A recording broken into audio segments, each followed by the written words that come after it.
que nos puedan acompañar en un café con raíces. Con aroma a Torá. Con aroma a Torá. Seguimos estudiando Lucas, que está muy interesante.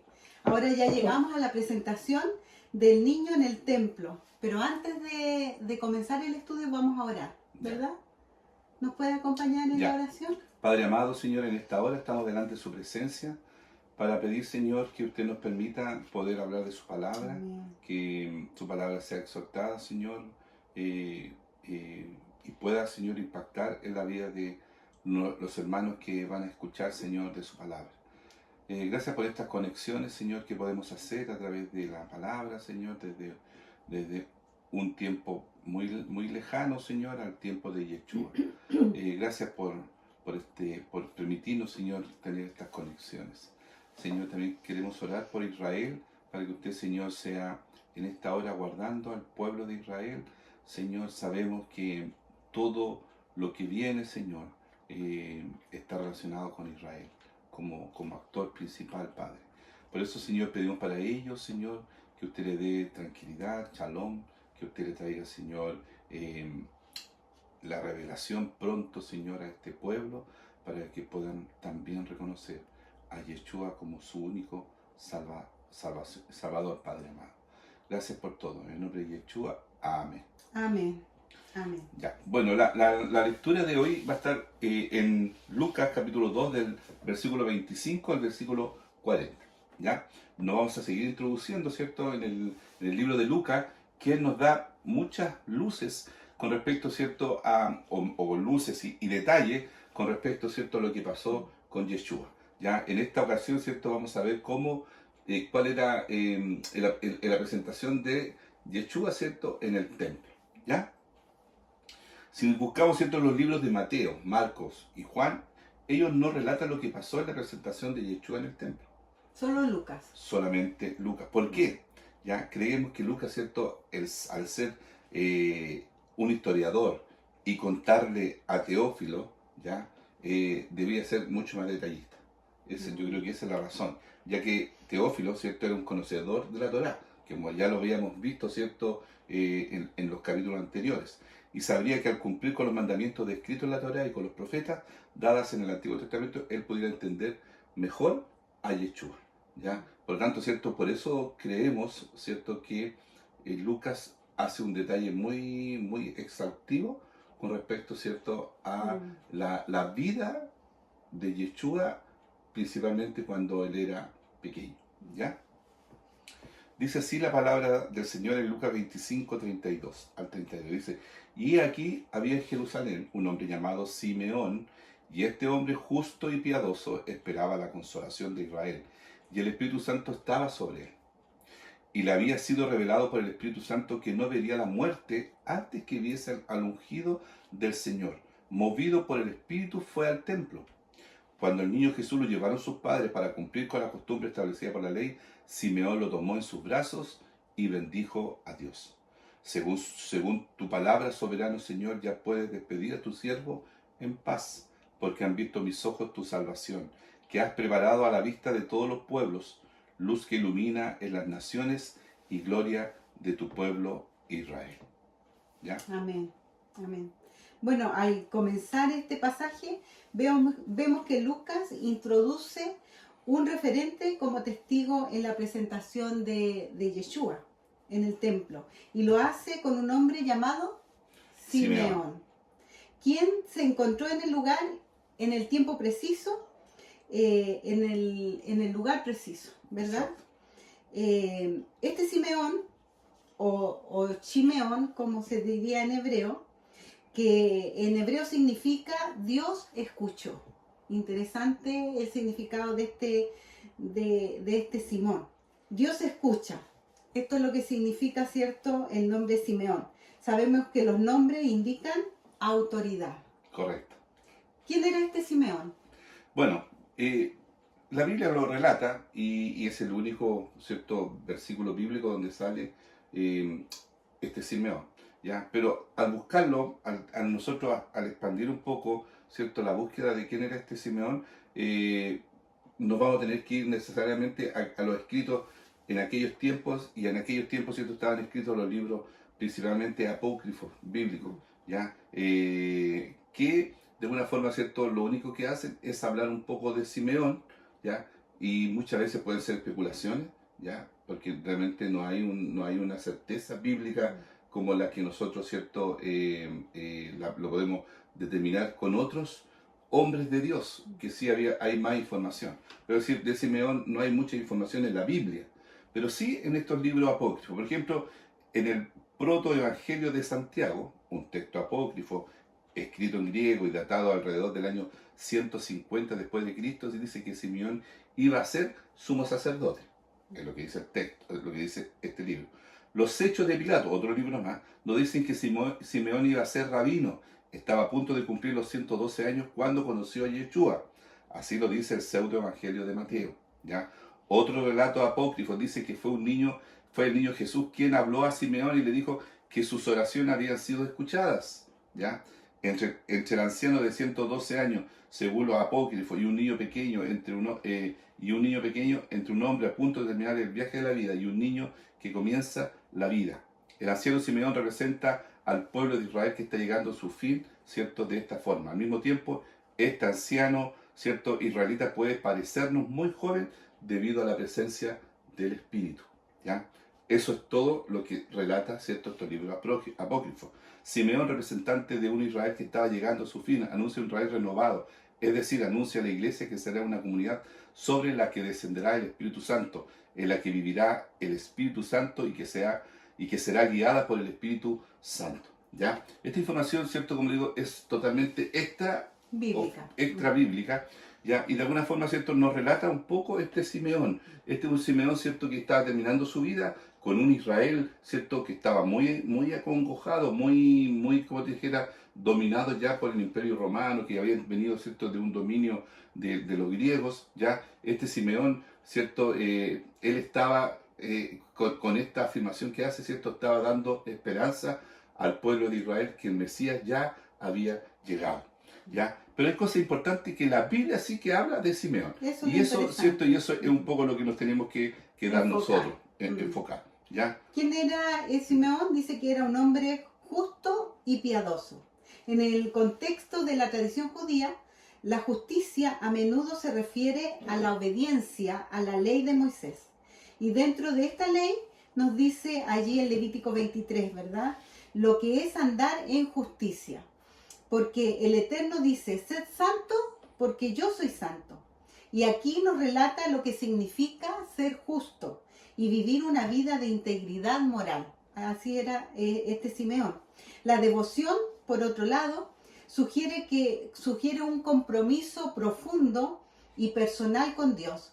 La vida de Simeón ejemplifica estas cualidades, convirtiéndolo en un modelo de fidelidad. Exactamente. Dice también que esperaba la consolación de Israel. Esto es muy importante porque vemos cómo este anciano comprendía las profecías mesiánicas a la perfección, ¿ya? Primero porque era un hombre que guardaba la Torá y también era un hombre que, ¿cierto?, tenía muy claras las profecías que iban a suceder, ¿cierto?, a Israel. Él encarna la gran esperanza que anima a Israel, la espera del consuelo mesiánico, que lo podemos ver en Isaías 41, Isaías 49:13 y Isaías 52:9, ¿ya? El término consolación está profundamente arraigado en el Antiguo Testamento, particularmente en las profecías de Isaías. La esperanza de Simeón no es un deseo vago, sino una expectativa confiada, basada en las promesas de Dios, con su espera de consuelo, ¿ya? Bueno, el tercer aspecto del carácter de Simeón es su relación con el Espíritu Santo. Vemos que el Espíritu Santo estaba presente desde siempre, y aquí lo confirma. Lucas nos dice que el Espíritu Santo estaba sobre Simeón, y fue a través del Espíritu que recibió la revelación de que vería al Mesías antes de su muerte. Este detalle es significativo porque destaca el papel activo del Espíritu Santo de Dios. En el contexto del Evangelio de Lucas, la presencia del Espíritu Santo es un tema recurrente. Lo veíamos, ¿cierto?, con Elizabeth, como ella sintió la presencia de Yeshua y su vientre se movió. La referencia al Espíritu Santo aparece 3 veces. El Espíritu Santo estaba sobre él. Esto está en el versículo 25. El Espíritu Santo le había hecho una revelación, que no moriría antes de haber visto al ungido de Dios. Y en tercer lugar, movido por el Espíritu Santo, fue ese día al templo. Entonces aquí vemos, ¿cierto?, cómo el Espíritu Santo guiaba la vida de este Simeón. Claro, porque, ¿cierto? Él era piadoso, era un hombre justo, Guardaba los mandamientos. Y cuando se habla, ¿cierto?, de piadoso y justo o santo, nos habla principalmente de los mandamientos, ¿ya? Una vida sin mandamientos no podemos nosotros pensar en tener una vida de santidad. ¿Cierto? El concepto de que el Señor, nosotros tenemos que ser santos porque Jesús o Yeshua es santo, ¿cierto? Sí, Yeshua es santo, pero nosotros tenemos que vivir una vida acorde. ¿Por qué Yeshua fue santo? Porque Él cumplió los mandamientos. Si Él no hubiera cumplido los mandamientos, no hubiera sido santo, porque ¿de dónde viene la santidad? ¿Qué dice, cierto, qué dice el apóstol cuando dice, cierto, sed santo porque yo soy santo? ¿De dónde sacó él ese concepto? Bueno, lo sacó del Pentateuco, del Antiguo Testamento, donde Dios indica ahí que Él es santo y demanda de nosotros un nivel de santidad. Exactamente. Y nos dice en Levítico cómo ser santos también. Y lo otro importante acá que debemos rescatar es que el Espíritu Santo, ¿cierto? Como algunas personas, ¿cierto?, puedan pensar de que el Espíritu Santo inició su trabajo en el día de Pentecostés, cuando Jesús, ¿cierto?, Yeshua, fue llevado al cielo y se hizo toda esa manifestación en el capítulo, o sea, en Hechos capítulo 2, ¿cierto? No es así. Hay evidencia porque de que ya estaba con Juan, lo vimos, desde el vientre de su madre, ¿cierto? Y lo vemos ahora también actuando acá con Simeón, porque todas las cosas que hizo Simeón fue relacionado, ¿cierto?, con el Espíritu Santo. ¿Ya? El Evangelio relata que Simeón lo recibió, ¿ya? Así dice. ¿A quién recibió? Al niño Jesús. Al niño Jesús o Yeshua, ¿cierto? En sus brazos y bendijo a Dios. ¿Ya? Vale la pena llamar la atención sobre el hecho de que el texto original no dice que tomó a Yeshua, sino que recibió y acogió a Yeshua. ¿Ya? No que lo tomó. Este significado se deriva del texto original. La palabra usada aquí es dejomai. Y puede buscarlo, ¿cierto?, en el Strong 1209. Y destaca una verdad teológica importante, que todos recibimos a Yeshua. Importante. Lo mismo que hicimos nosotros es lo mismo que hizo Simeón en esa oportunidad. Claro, no, es cierto, el texto dice que tomó, pero el texto o la palabra, ¿cierto?, en hebreo es recibió y acogió a Yeshua. Y por eso, ¿cierto?, es una verdad teológica importante para nosotros. Simeón es testigo de la verdad revelada, expresada de manera narrativa por el evangelista Lucas, quien camina guiado por el Espíritu Santo, ya que para estar en el lugar correcto y en el tiempo correcto. Así es. En el momento oportuno, y así es capaz de recibir, ¿cierto?, a Yeshua. Y al recibir a Yeshua se acoge consuelo y alegría en él, tal como esperaba Simeón. Esperaba el consuelo de Israel, ¿ya? El consuelo de Israel es Yeshua, ¿ya? Aunque no lo pudieron ver y no lo ven completamente hasta el día de hoy. Hasta el día de hoy, pero ese es su consuelo. Yeshua es el consuelo de Israel. Amén. Estaba esperando el consuelo de la característica, ¿cierto? Es la característica más importante de Simeón. Representa la gran esperanza que animaba a Israel, la espera del consuelo mesiánico. ¿Ya? Este varón, ¿cierto?, Simeón, ¿cierto?, fue muy importante según el relato de Lucas, que no lo vemos en otro relato, en el otro evangelio. ¿Ya? Así es. En forma profética, como tú has dicho, Simeón canta la alegría de los ojos que han visto y ahora pueden cerrar. Dice, ahora, Señor, según tu palabra puedes dejar a tu siervo irse en paz, porque mis ojos han visto tu salvación, han visto a Yeshua, ¿verdad? Luz para iluminar a las naciones y gloria de tu pueblo, oh Israel. Esto es un canto que él expresó, ¿cierto?, en ese minuto que estaba viviendo. Los ojos de Simeón ven a Yeshua como la luz que está destinada a brillar ante el rostro de los gentiles. Él se percató de ese detalle. Simeón, el hombre tocado por Dios, de edad avanzada, atestigua que a través de una fe iluminada y vivida se pone de relieve la presencia de Dios en la historia. Él vivió un momento histórico tremendo. Correcto. Este cántico es rico en significado teológico. Simeón reconoce a Jesús como el cumplimiento de la promesa de salvación. Y recordemos que la palabra salvación es Yeshua. Yeshua. Sí, por eso... Por eso es el acto profético, cuando él dijo, mis ojos han visto a Yeshua. Exactamente. En nuestro idioma son dos palabras diferentes, pero en el hebreo él dijo, mis ojos han visto a Yeshua. Exactamente. Eso es súper importante. Ya. Su uso del término salvación indica que la misión de Yeshua no es limitada a Israel, sino que se extiende a todos los pueblos. ¿Ya? A todos los pueblos. Incluyendo, ¿cierto?, a los gentiles. Este alcance universal de la salvación es un tema central en el Evangelio de Lucas y en el Nuevo Testamento en general. ¿Ya? La declaración de Simeón de que ahora puede irse en paz refleja su profunda satisfacción y cumplimiento. Habiendo visto al Mesías, siente que el propósito de su vida se ha cumplido. Amén. Interesante, ¿eh? Ojalá que nosotros podamos, ¿cierto?, cuando ya abracemos la muerte, podamos, ¿cierto?, antes de eso, indudablemente, haber dicho que nosotros, ¿cierto?, hayamos expresado que la vida se ha cumplido en el propósito de nuestra vida. ¿Ya? Este momento de reconocimiento y cumplimiento es un poderoso testimonio de la fidelidad en Dios de cumplir sus promesas. Se lo había prometido y el Señor, ¿cierto?, le permitió a Simeón. Y acá hay una enseñanza muy importante también para los días de hoy. Nosotros debemos de tener claro de que Yeshua sigue actuando en la vida de nosotros. Así como actuó en la vida de hace 2000 años atrás, ¿cierto? Hoy día nosotros podemos darnos cuenta de que Yeshua sigue actuando en la vida de cada uno de nosotros. ¿Ya? Amén. Bueno, siguiendo con la lectura, en Lucas 2, del 33 al 35 dice, y José y su madre. Acá es importante esta separación que hace Lucas. No dice y sus padres, sino que dice y José y su madre, porque Lucas siempre destacó que José era el padre adoptivo, no era el padre biológico de Yeshua. Bueno, y dice, y José y su madre estaban maravillados de todo lo que se decía de él. Y los bendijo Simeón, y dijo a su madre María, he aquí, este está puesto para caída y para levantamiento de muchos en Israel, y para señal que será contradicha.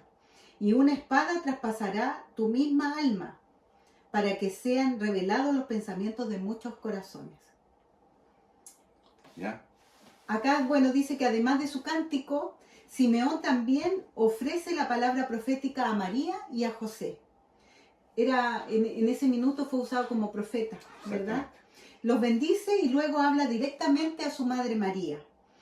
Esta profecía anticipa la división y oposición que Jesús enfrentará en su ministerio, así como el sufrimiento personal que iba a vivir, ¿cierto?, su madre María, que tenía que soportar todo este sufrimiento. Las palabras de Simeón destacan la paradoja de la misión de Jesús. Traerá salvación, pero vendrá a través del sufrimiento y el conflicto. También podemos ver en este pasaje que dice que este niño está destinado a caída y levantamiento de muchos en Israel. ¿Qué significa esto? ¿Qué significa esto? La palabra traducida, ¿cierto?, como levantamiento, según el Strong 386, es anastasis. Se encuentra 42 veces en el Nuevo Testamento, en 40 ocasiones traducida como resurrección, y se refiere a la resurrección de personas o a la resurrección de Yeshua de la muerte. No hay duda de que levantamiento o levantarse otra vez se refiere a ser resucitado a la vida. ¿Ya? Estaba profetizando lo que le iba a pasar a Yeshua. Qué declaración de la necesidad que las personas no solamente escuchen las palabras del Hijo de Dios, sino que las entiendan y actúen en consecuencia. La palabra traducida como caída en el anuncio profético de Simeón se encuentra solamente una vez en el Nuevo Testamento. Los versículos que la preceden nos dan una imagen completa de las palabras pronunciadas por Simeón. El pasaje donde caída es usado por Yeshua dice lo siguiente: por tanto, cualquiera que oye estas palabras mías y las pone en práctica. ¿Qué palabras de él? Su mandamiento. Su mandamiento. ¿Ya? será semejante a un hombre sabio. Miren, por tanto, Ahí está cualquiera la que oye sabiduría. estas palabras mías, ¿ya? Hermano, miren, si alguien está escuchando, ¿cierto? Y está recién ingresando a esta raíz hebrea, dice las palabras mías. O sea, si usted lee, ¿cierto? Cada palabra de Yeshua, toda palabra de Yeshua está relacionada con el Antiguo Testamento. ¿Ya? No hay nada nuevo bajo el sol. Él tomó, ¿cierto?, la Torá y la transmitió. En algunos casos le subió, La elevó. la podríamos decir, le subió el pelo, ya en chileno, ¿cierto?, a la palabra, ¿cierto? Cuando dice, ¿cierto?, no adulterarás, ¿cierto?, él le agrega, ni aún con la mirada. Entonces, siempre él elevó lo que la Torá dijo, pero él no habló palabras vanas. Yeshua en ninguna parte habló palabras vanas o palabras propias del momento. Él solamente se refirió a la Torá, ¿ya? Principalmente a la Torá y a los profetas, indudablemente, ¿ya? Pero podríamos decir, son sus palabras y las pone en práctica. Será semejante a un hombre sabio. El que guarda mandamiento es semejante a un hombre sabio que edificó su casa sobre la roca. Y cayó la lluvia, vinieron los torrentes, soplaron los vientos y azotaron aquella casa, pero no se cayó, porque había sido fundada sobre la roca.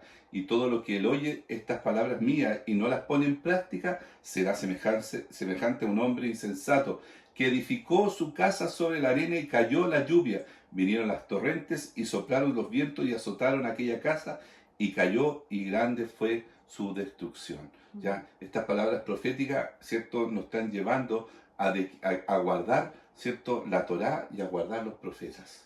¿Ya? Porque si nosotros ponemos acento en esto, dice que vendrán, ¿cierto? Vendrá la tempestad y no, ¿cierto?, no nos va a hacer sucundir de ninguna forma. ¿Ya? Eso es importante. Yeshua es claro, levantarse o caer está directamente relacionado, ¿cierto?, con el escuchar y obedecer su palabra. ¿Qué palabra? La Torá y los profetas. Los destinos eternos se levantan o caen de acuerdo a lo que uno hace con Yeshua. Así ¿Ya? es. Bueno, vamos a seguir con Lucas 2 del 36 al 39 y dice: estaba también allí Ana, profetisa, hija de Fenuel, de la tribu de Aser, de edad muy avanzada, pues había vivido con su marido 7 años desde su virginidad, y era viuda hacía 84 años, y no se apartaba del templo, sirviendo de noche y de día, con ayunos y oraciones. Esta, presentándose en la misma hora, daba gracias a Dios y hablaba del niño a todos los que esperaban la redención en Jerusalén. Acá vuelve a aparecer esta palabra de que todos esperaban la redención, ¿verdad? Claro, va a ser un paréntesis importante, ¿cierto? Porque esta mujer ya dice de noche y de día. O sea, servía en el templo. Recordemos, ¿cierto?, que en Israel, ¿cierto?, el día comienza en la noche. Exacto, ¿ya? por Sigue, eso. ¿ya? Muy buen punto, ¿cierto? A la caída del sol ya comenzaba el día y ella, cuando caía el sol, todavía estaba sirviendo en el templo. ¿Ya? Solo tenemos 3 versículos cortos para ver quién es esta mujer. Tampoco hay muchos datos sobre Sí. esta mujer. No obstante, esos textos bíblicos nos dan algunas pistas en cuanto a la clase de mujer con quien de quién estamos hablando, ¿verdad? Si hubiésemos conocido a Ana en este espacio del templo, tendríamos estos 3 aspectos. Ana significa favorecida, según el Strong 2584. Qué bonito el significado de ese nombre, Ana. Si usted se llama Ana, entonces usted es muy favorecida.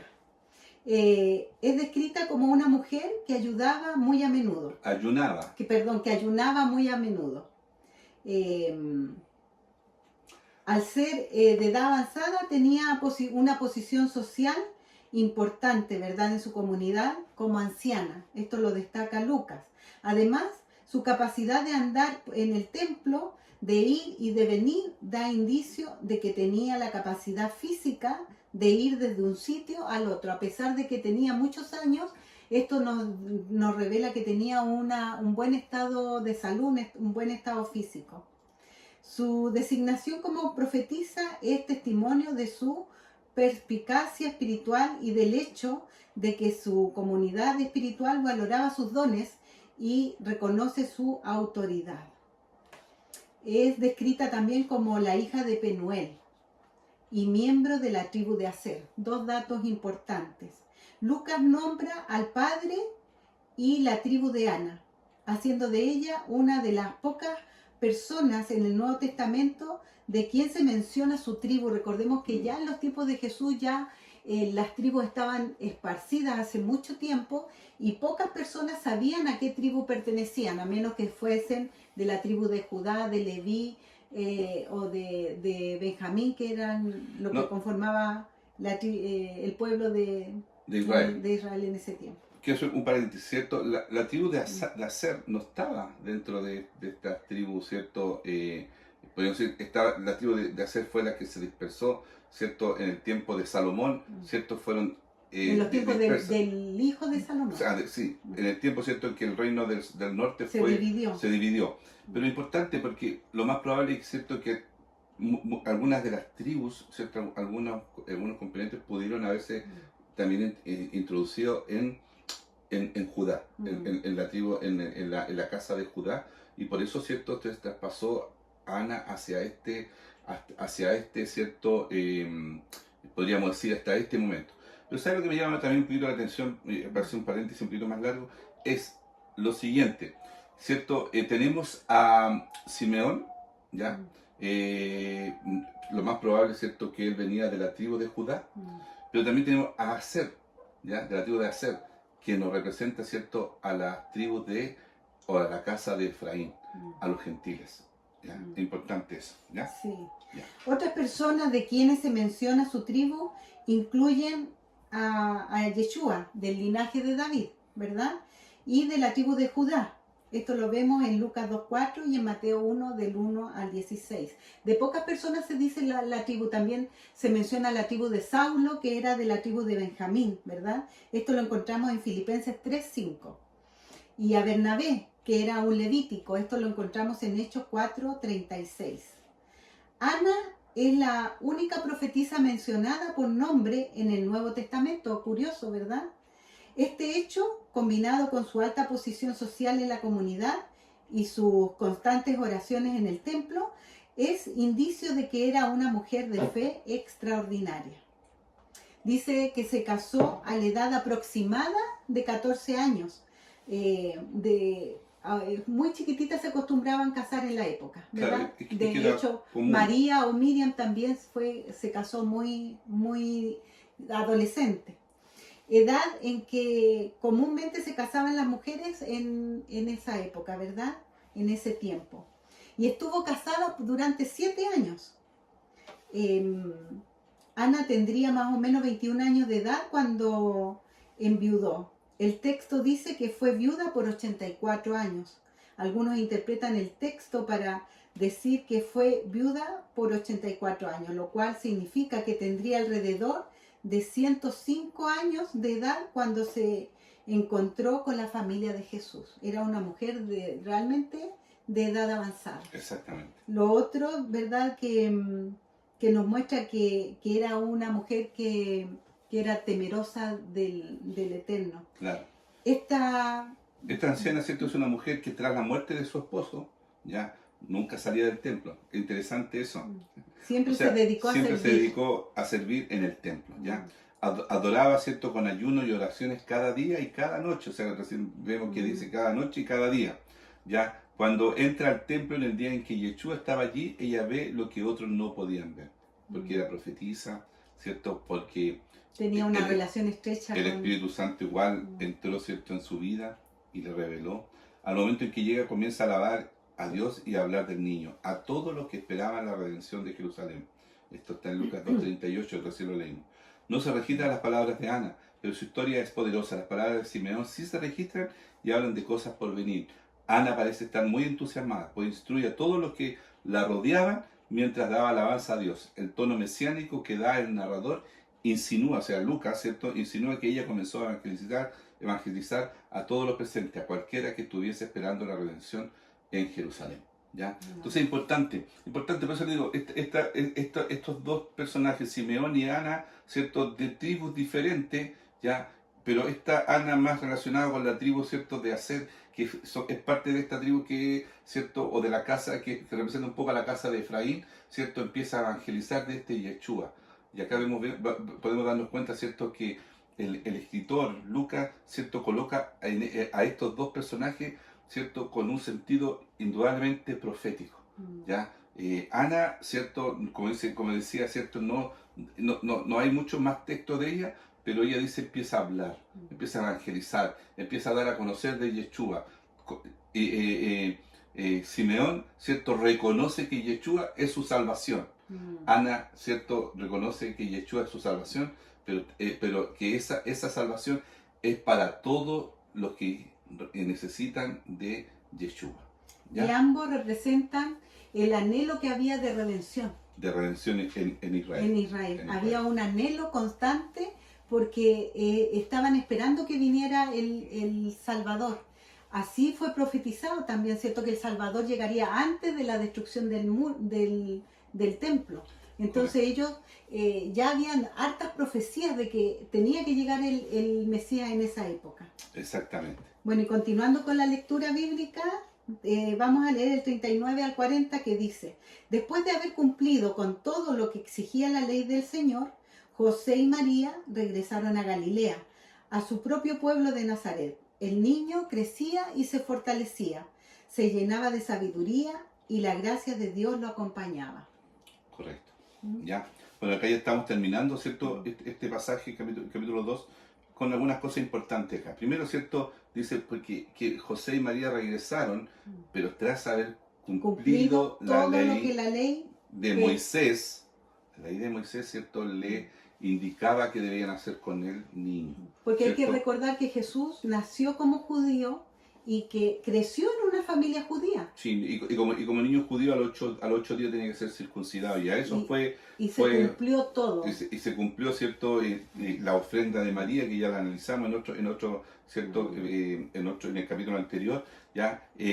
Pero acá hay algunas cosas importantes. Dice que el niño, ¿cierto? Yeshua, el niño crecía y se fortalecía, ¿ya?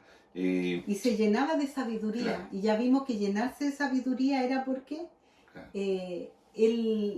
La actitud de sus padres de cumplir todo lo que la ley exigía, eso influenciaba en el niño aunque fuera pequeño. Claro, y se llenaba de sabiduría y se fortalecía. ¿Se fortalecía en qué? En la palabra del Eterno, ¿ya? En la palabra, ¿cierto? Que el Señor a través de sus padres le iba indicando. Lo más probable es, ¿cierto? Que este niño, ¿cierto? Guardó Shabbat todos los días viernes en la tarde, guardó las fiestas, que también después vamos a ver, ¿cierto? Que en una de las fiestas él se pierde, pero lo importante en esto, ¿cierto? Es que el niño, después de haber sido bebé, empezó a crecer, ¿cierto? Y crecía, ¿cierto? En sabiduría y en gracia de Dios, ¿ya?